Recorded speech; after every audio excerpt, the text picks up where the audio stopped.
Hi friends, this is a Starry Hilder gardening moment.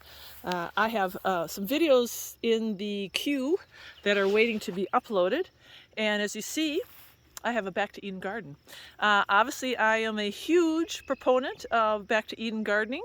You know my history, and you know that when I first got started, what kind of propelled me to the top of the homesteading world was Back to Eden gardening. So there's been a lot of misdirected, misguided assumptions about Back to Eden gardening, and it really breaks my heart because there are videos that have been uploaded out there that are completely off the mark, giving misinformation, and I don't know what to do about that except gently guide people back to the foundation and the roots of what Pau Gauchi started in Washington with his God-inspired gardening method. And it really was God-inspired. And I believe that God is our greatest gardener. He's our greatest gardener. So why not follow his methods, right? But I wanted to just quickly show you how I set my garden up. And it is really important, since gardening season is underway right now, that you have a layout, that you have a plan. And part of that plan is, I've got a great sunny spot here. I don't have any trees to worry about. This area is all fenced in. It's protected from animals. I'm going to be putting some hoops over the fragile plants because they get actually a lot of hail here. Just weird hail in the middle of the day.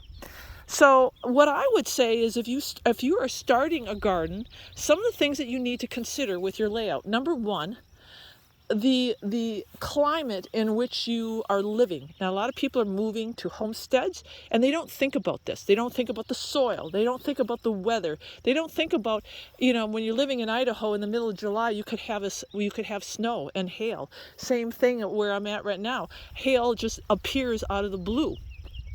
So really do your research if you are looking for a homestead, because part of the sustainability of that homestead is going to be your garden. So those are the things you want to research. Is the soil, because all states have different types of soil. You might have to amend your soil. Always get your soil tested. You wouldn't take a prescription from the doctor without being tested, right? It's the same thing with your gardening soil, because when you start planting things, you don't know what's in that soil. You don't know if it's lacking phosphorus or if it's lacking certain minerals. And it's so easy to amend, right? And it's okay to amend, even with the Back to Eden method, because those wood chips are going to add a lot to your garden. But if you're starting off with something that's already depleted, you need to get that fixed, okay? So that's number one. Then when you're plotting it out, and you've decided, climate, what we're fighting up against, you need to figure out where you're going to put it on your homestead. If you have a bright sunny spot like this, you don't have a lot to worry about except maybe animals. Okay, you can have animals underground, which can be a real problem, or you can have animals above the ground. So ask people who have gardens, what are the rodents that can come and destroy your garden? Do you have groundhog issues? Are there a lot of rabbits in the area? Are there deer? Are there elk? Are there whatever can mosey on in? All right, so think about that. The other thing is, if you are putting a garden close to, you have trees, do those trees shadow at certain times of the day your garden? Does anything shadow your garden during the certain times of day? So, really think about that. Sometimes you do the best you can with what you have, right? But you want to get as much sun out of that garden as possible. So you really have to look at what's around. Structures that could shade your garden, trees that could shade your garden, all of that, right? Okay, so that's one. And the other thing is access to water. Now, this garden, I have a very long hose here. The spigot is way over there. It wasn't my idea to have the garden set up over here, but because this is a big agricultural area and they're using it for commercial farming, I was very blessed to get this plot here.